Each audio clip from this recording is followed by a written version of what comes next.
নমস্কার, আমি মিঠুর ঘর কন্যায় সবাইকে স্বাগত। সবাইকে সুপ্রভাত জানিয়ে মঙ্গলবারের ব্লগটা নিয়ে খুব সকাল সকাল চলে আসলাম।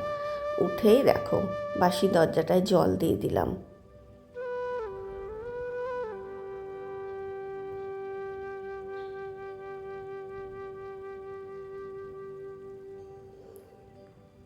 কি শান্ত পরিবেশ না, দেখো সকালবেলায় এই যে গাড়ি ঘোড়া এত কিছু নেই আমাদের রাস্তা দিয়ে, না খুব কমই যায়। মানে এই যে ভ্যান টোটো গাড়ি ঘোড়া সারাদিন যাচ্ছে তা কিন্তু না, কিছু মানুষ সাইকেলে যায়, টোটো খুব কম যায়।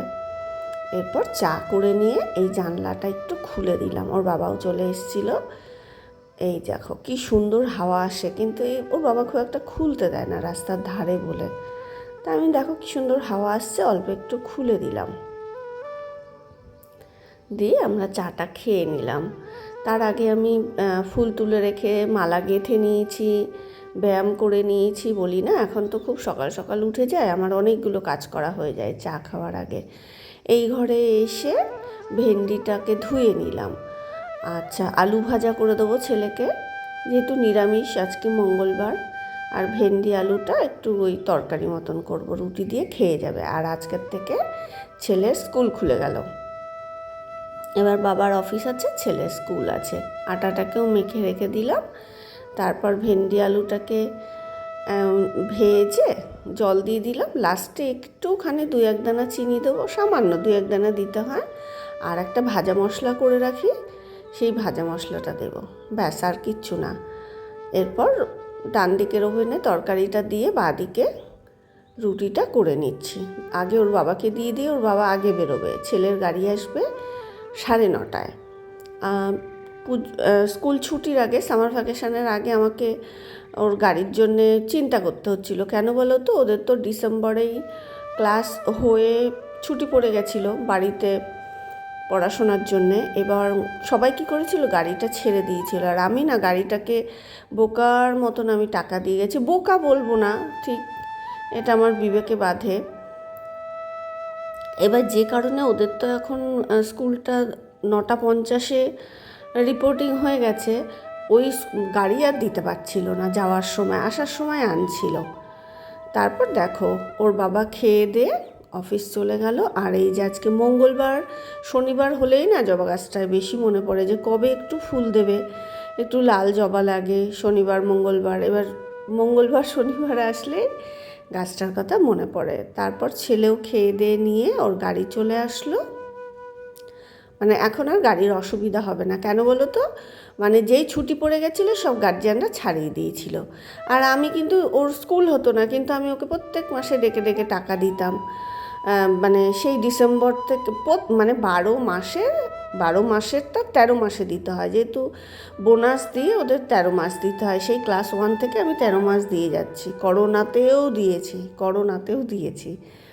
তা যাই হোক, এখন 4টে স্টুডেন্ট হয়েছে, আগে কেউ যোগাযোগ করেনি, কারণ ছুটি পড়ে যাবে বলে, টাকাটা ফালতু দিতে হবে বলে যোগাযোগ করেনি। তাই এখন সবাই যোগাযোগ করেছে, 4 জন হয়ে গেছে। এখন থেকে আর বাস টোটো যেতে হবে না, গাড়িতেই যাবে। এরপর দেখো ওই টবগুলো কালকে এনেছিলাম আর কাছাকাছি করে নিলাম, সকাল সকাল মেলে দিয়ে আবার কখন ঝড় বৃষ্টি হবে।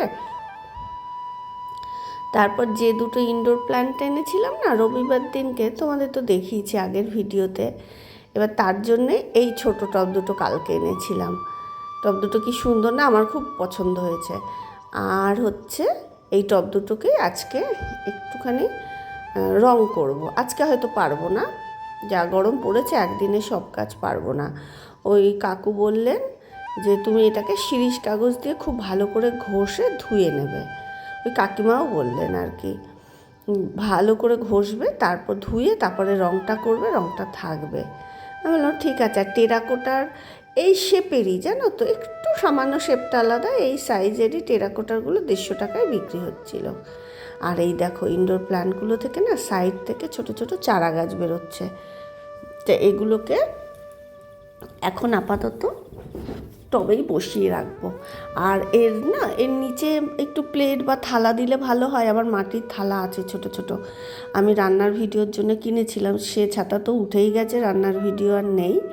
ওই থালাগুলো আর কিনলাম না, ওই মাটির থালাগুলো তো রয়েছে আমার ঘরে, ওগুলোকে নিচে দিয়ে দেবো। এরপর দেখো ভাবলাম একটু আরাম করে করব, বাবাটাকে মেলে দিয়ে অনেকক্ষণ টাইম লাগবে, বাবাটাকে মেলে দিয়ে ঘরে ফ্যানের নিচে ছেলের একটা পুরনো গেঞ্জির উপরে ঘষছিলাম। তারপরে খেয়াল করিনি, আমি মনের আনন্দে ঘষে যাচ্ছি। তারপরে দেখি পুরো ঘর, ফ্যান চলছে তো, ওই গুঁড়ো গুঁড়ো লাল লাল, মানে সে পুরো ঘর হয়ে গেছে। তারপরে বাইরে নিয়ে আসলাম, বাইরে এনে খুব ভালো করে ঘষলাম, ঘষে ধুয়ে নিলাম। প্রথমে ভাবলাম কি যে দুটোই করবো, তারপরে দেখছি যে কোনো ব্যাপারই না, তো বেশি সময় লাগলো না। করতে করতে আরও 4টে যে বড় আছে সেই 4টে টবও করে নিলাম। আমি বলি না, মানে যেদিনকে করবো না ইচ্ছা করে না, অথচ গরম, মানে আমি যখন টবটা ঘষছি না বাইরে, ওই যে বলে না মাথার ঘাম পায়ে ফেলা, আমার কিন্তু তাই হয়েছে এই কাজ করতে গিয়ে। তোমাদের দেখাই, দেখো অতটা দেখাতে পারছি না, ক্যামেরাটা জুম করলে হয়তো দেখাতে পারতাম। ওই সামনে দিয়ে পুরো ওই মাটির গুঁড়ো এরকম ছড়িয়ে গেছে। আমি তো বাপাটাকে লম্বা করে মনের আনন্দে হাওয়াতে করছিলাম, তা ভগবান বলল তুই আরামে কাজ করবি, তোকে করাচ্ছি। তারপরে তো বাইরে নিয়ে আসলাম। এবার ওই ছোট দুটো তো হয়ে গেছে। বললাম না, যেদিনকে আমার কাজ করতে ইচ্ছা করে, খুব কাজ করতে ইচ্ছা করে, মনে হয় করছি যখন সব করে নিই এরকম। আবার যেদিনকে আলসেমে আসে, ধুর ভাল লাগছে না, এরকম মনে হয়। করতে করতে দেখো প্রথমে 2টো টপ করলাম, তারপর মনে হচ্ছে সময় আছে করে নিই। আর আজকে কি বলো তো, রান্নার ঝামেলা নেই, ছেলের স্কুল খুলে গেছে। ও তো স্কুল থেকে এসে জানোই তোমরা, ভাত রুটি কিচ্ছু খায় না, ওকে ফল দিই বেশি করে, খাবো আমি। তা আমি ভেবেছি একদম সেদ্ধ ভাত করে নেবো, মঙ্গলবার আজকে, পুজো দিয়ে সেদ্ধ ভাত করে নেবো। এরপর 4টে টপকে ঘষলাম, ঘষে আগে ঝাড় দিলাম, কারণ পুরো গুঁড়ো গুঁড়ো রয়েছে, আর ওই গুঁড়ো না ঝাঁটাতেও উঠছিল না। তারপরে আগে একটা কাপড় দিয়ে কাপড়টাকে ভিজিয়ে ওই জায়গাটা ভালো করে পরিষ্কার করে নিলাম, করে তারপর ঘরটাকে মুছে নিচ্ছি। মানে যেহেতু গরমে ঘামতে ভিজে গিয়ে পুরো চুপচুপে হয়ে গেছিলাম, আমি করছি তো মনে হচ্ছে যেন করছি যখন সব করে নিই আর একটু করে নিই, এরকম হয়, দেখবে কষ্ট হচ্ছে কিন্তু মনে হচ্ছে এটা তো আমার করতেই হবে, আর একটু করে নিই। ঘরটাকে জল পাল্টে 2বার মুছলাম। কেন বলো তো, করেছি তো বসে আমি সামনের ঘরটাতে, তবুও মনে হচ্ছে কি ওটাই যদি ঘরে যায়।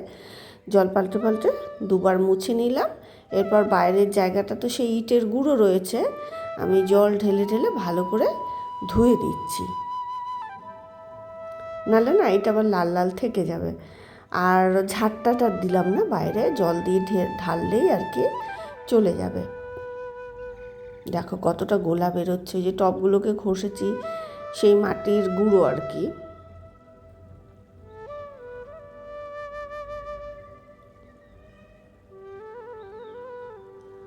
জল দিয়ে ভালো করে ধুয়ে দিলাম, মানে সহজে যাচ্ছে না, জমে থাকে তো কিছু কিছু নিচু জায়গায়, সেই জায়গাগুলোতে জল দিয়ে পুরো পরিষ্কার করে দিলাম। আর টবগুলোকে রোদে রেখে দিলাম, রোদ মানে আমাদের ভিতরেই যেটুকু আছে আর কি, এখানেই শুকিয়ে যাবে। তারপরে দেখছি গ্রিলগুলোতে তো মানে গরমের জন্য গ্রিল হাত দিচ্ছি না, জানলার কাছে হাত দিচ্ছি না।